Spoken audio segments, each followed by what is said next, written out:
everybody, in this video we are going to discuss about Marxism. So Marxism है क्या? Marxism political science का एक modern approach है जिसको हम लोग सोशल फिलोसॉफी बोल सकते हैं, इकोनॉमिक फिलोसॉफी बोल सकते हैं एंड पॉलिटिकल फिलोसॉफी बोल सकते हैं. सोशल फिलोसॉफी क्यों बोल सकते हैं? बिकॉज यहाँ पे वर्कर्स के राइट्स के बारे में बात किया गया है. इकोनॉमिक फिलोसॉफी क्यों बोल सकते हैं? बिकॉज यहाँ पे इकोनॉमिक फैक्टर जैसे कि मोड ऑफ प्रोडक्शन हो गया, इसके बात किए गए हैं. पॉलिटिकल फिलोसॉफी क्यों बोल सकते हैं? बिकॉज यहाँ पे गवर्नमेंटल सेटअप के बात किए गए हैं. एंड ये मार्क्सिज्म जो है वो सोशियो इकोनॉमिक वर्ल्ड व्यू है, मेटेरियलिस्टिक इंटरप्रिटेशन. जो भी इस दुनिया में मेटेरियलिस्टिक चीज़ें हैं, फिजिकल फॉर्म में जो भी चीज़ें हैं, वो आपकी मेंटल स्टेटस को और मेंटल कॉन्शियसनेस को गवर्न करती है, डिफाइन करती है. और इसको मार्क्सिज्म ही क्यों बोला जाता है? बिकॉज कार्ल मार्क्स के द्वारा सिस्टमेटिक तरीके से ये इंट्रोड्यूस किया गया था. जैसे कि गांधी के थॉट प्रोसेस, उनके आइडियोलॉजी को हम लोग क्या बोलते हैं? गांधीज्म बोलते हैं. वैसे ही मार्क्स के थॉट प्रोसेस, उसके आइडियोलॉजी को हम लोग क्या बोलते हैं? मार्क्सिज्म बोलते हैं. तो ये तो रहा मार्क्सिज्म. तो इसका ओरिजिन कैसे हुआ? ये पावर रिलेशन बढ़ा कैसे? तो देखो, लेट 17th सेंचुरी में लिबरलिज्म का टाइम पीरियड था. क्लासिकल लिबरलिज्म के टाइम पीरियड में इंडिविजुअलिटी को प्रमोट किया गया था. वहाँ पे लेजर फेयर इकोनॉमिक सिस्टम था, प्री मार्केट इकोनॉमिक सिस्टम था, जहाँ की कैपिटलिस्ट सोसाइटी में सोसाइटी को बढ़ावा दिया गया. जैसे कि जो कैपिटलिस्ट है, पूंजीपति हैं, वो और पूंजीपति होते गए, और जो जो लेबर क्लास है, वर्कर्स है, वो और गरीब होता गया. और उसके थ्रू से उनका एक्सप्लॉयटेशन बहुत ज़्यादा भयंकर मात्रा में हुआ, जिसको लेके सब लोग परेशान थे. तो ये उसके वजह से ये एक थॉट प्रोसेस, ये आइडियोलॉजी एकदम भयंकर तरीके से बीमारी की तरह पूरा वर्ल्ड में फैल गया. तो और एक चीज़, जो रियलिटी से उसको कंसिडर करने के लिए दो स्कूल ऑफ थॉट्स होता है. जैसे कि एक आइडियल रियल होता है, जैसे कि प्लाटो हो गए, हीगल हो गए, एंड एक होता है मेटेरियलिस्टिक रियल, जो कि कार्ल मार्क्स डिफाइन करते हैं उनके हिस्टोरिकल मटेरियलिज्म में. So study of historical development कैसे मेटेरियलिस्टिक इंटरप्रिटेशन के साथ जो सोशियो इकोनॉमिक इंक्वायरी किया गया, मैटर को ही सेंटर में रख के कंसिडर किया गया. ये यहाँ पे जो हमारी लोकेशन है वो हमारे कंसियसनेस को डिसाइड करती है, ना कि हमारे कंसियसनेस लोकेशन को डिसाइड करती है. ये बोला जाता है जो मैटर है, जो मटेरियल है, वो हमारा कंसियसनेस को डिसाइड करेंगे. और यहाँ पे दो, फॉर एग्जाम्पल एक शू फैक्ट्री है, वहाँ पे the bourgeois owns the factory and machinery to make shoes. जो कैपिटलिस्ट है, जो पूंजीपति हैं, बॉर्गेस लोग हैं, वो क्या करते हैं? वो कंपनी को ऑन करते हैं, फैक्ट्री को ऑन करते हैं. और जो प्रोलेटेरिएट है, जो वर्कर क्लास हैं, उन लोग शू मेकिंग का काम करते हैं, और उन लोग को बहुत कम वेज मिलता है, बहुत कम पैसा मिलता है. और ज़्यादा प्रॉफिट जो है वो जो कंपनी का ऑनर है, फैक्ट्री का ऑनर है, जो बॉर्गियस हैं, उन लोग को मिलता है. तो यहाँ पे आर्ग्यू किया जाता है, Marxism argue that the workers are exploited because they produce much more value than they are paid for. मतलब उन लोग बहुत ज़्यादा वैल्यू प्रोड्यूस करते हैं, लेकिन उन लोग को वेज बहुत कम मिलता है, जो प्रोलेटेरिएट हैं, वर्कर्स लोग हैं. The factory owners, burgess benefits more gain wealth while the workers stay poor. और जो बर्गियस क्लास है, बर्जुआ क्लास जो ओनर है, फैक्ट्री ओनर है, और वो बहुत ज़्यादा प्रॉफिट ओन करता है, और जो वर्कर्स है वो गरीब के गरीब ही रह जाता है. सो उसके लिए सल्यूशन क्या है? Marx believe that this system of exploitation would eventually lead to workers uniting, overthrowing the owners, and creating classless society where everyone share resource and profit equally.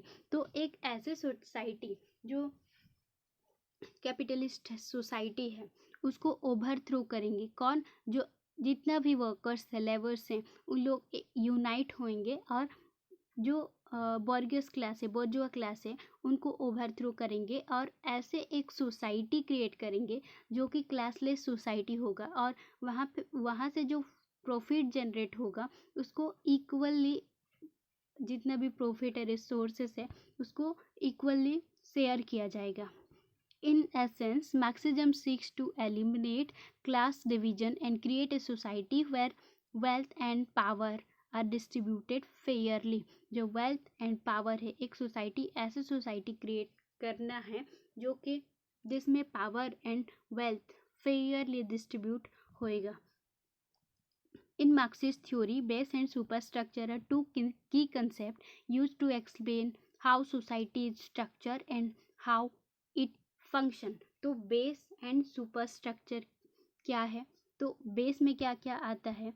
The base refers to the economic foundation of society. It includes, जैसे कि हो गया force of production. Force of production में क्या है? Like factories हो गया, machine हो गया, टेक्नोलॉजी हो गया, लैंड हो गया, labour which are use to produce goods. कोई भी टूल हो गया, टूल, मशीन, फैक्ट्री, लैंड हो गया, रॉ मटेरियल्स, ये सब क्या है? ये बेस में जाता है, बेस। और relation of production, relation of production क्या है? Social, the social relationship between people involve in production mainly between the owners, जैसे कि वर्कर्स हो गया एंड प्रोलेटेरिएट हो गए, लेबर हो गए, कैपिटल हो गया, प्राइवेट प्रॉपर्टी हो गया, etcetera etcetera. Then the base is essentially the economic system of society, how things are made, own, who own that and who work for whom। तो ये हुआ हमारा बेस। बेस में क्या है? जितना भी प्रोडक्शन का टूल्स आ गया, machine, factory, land, raw material etcetera, ये सब बेस है। एंड रिलेशन ऑफ प्रोडक्शन हो गया, proletariat, labour class and petty bourgeois, bourgeois, capital, private property etcetera. And superstructure क्या है? Superstructure everything not directly do with production, मतलब directly production से उसको कुछ लेना देना नहीं है, कुछ रिश्ता नहीं है, लेकिन वो इफेक्ट करता है किसको? सोसाइटी को। जैसे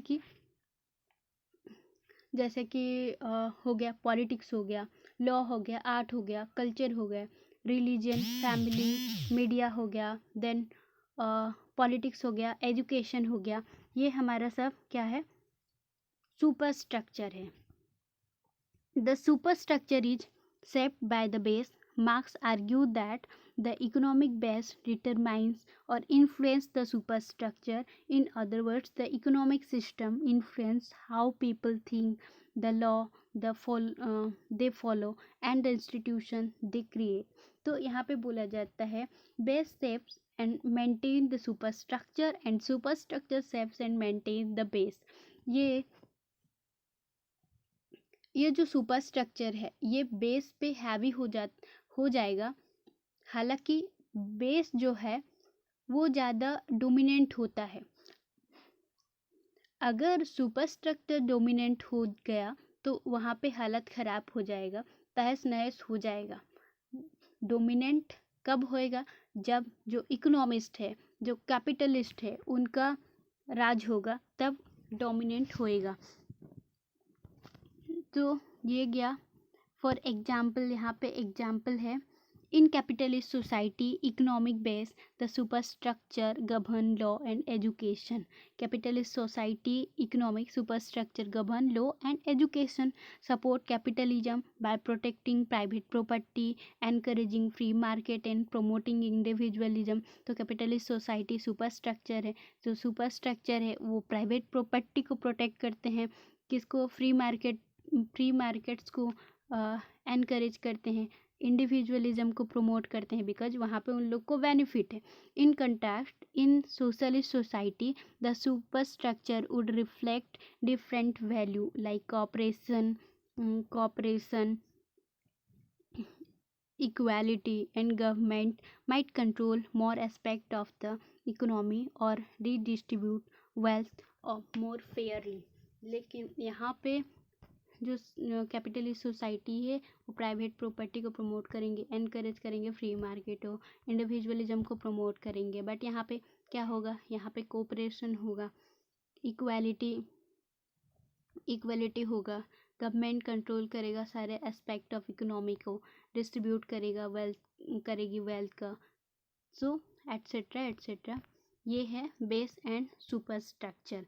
तो मेजर वर्क कौन कौन सा है कार्ल मार्क्स का, हम लोग देखते हैं।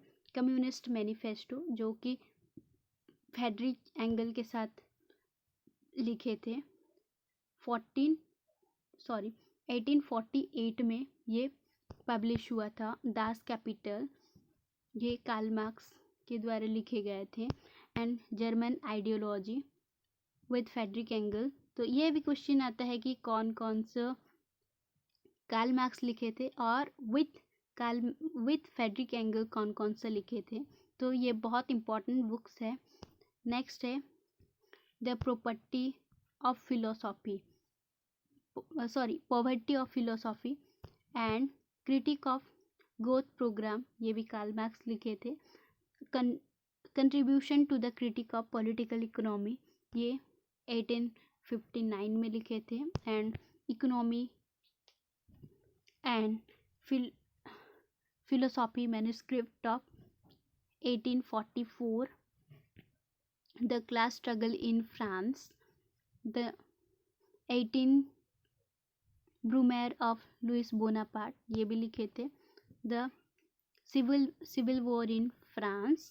एंड नेक्स्ट है फ्रेडरिक एंगल का the communist manifesto, Karl Marx के साथ लिखे थे ये the communist manifesto and contradiction of worker class in England, ये भी लिखे थे Friedrich Engel. Then German ideology, ये भी बहुत इंपॉर्टेंट बुक है जो कि एग्जाम के पर्सपेक्टिव से बहुत इंपॉर्टेंट है।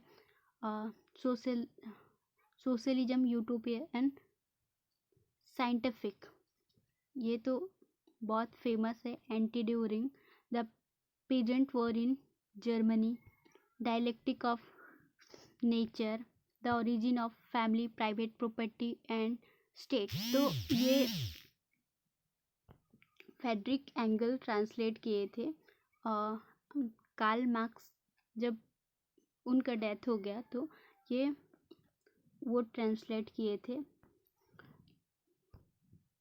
Ludwig Feuerbach and end of class German philosophy, revolution and counter revolution in Germany, collaborative work by Karl Marx and Friedrich Engel. ये बहुत इंपॉर्टेंट है कौन कौन से कोलाबरेटेड वर्क है। कम्युनिस्ट मैनिफेस्टो जो कि 1848 में लिखे थे। Then German ideology, then critique of growth programme, the holy family, the civil war in the United State, ये सब हो गया उनका मिलके जो लिखे थे वो सारे वो। अब बहुत सारे टेनेंट्स है, मेथड्स है जो कि कार्ल मार्क्स और फ्रेडरिक एंगल ने अपनाए थे, जैसे कि डायलेक्टिक मेथड हो गया, सरप्लस वैल्यू हो गया, क्लास स्ट्रगल हो गया, सोशल कन्फ्लिक्ट हो गया। ये सब हम लोग नेक्स्ट वीडियो में पढ़ेंगे। अगर आप लोग लिबरलिज्म, न्यू लिबरलिज्म और ह्यूमन राइट्स का जितने भी वीडियो चाहिए आप लोग मेरे चैनल में विजिट कर सकते हैं। वीडियो अच्छे लगे तो please like share and subscribe my channel. Thank you very much.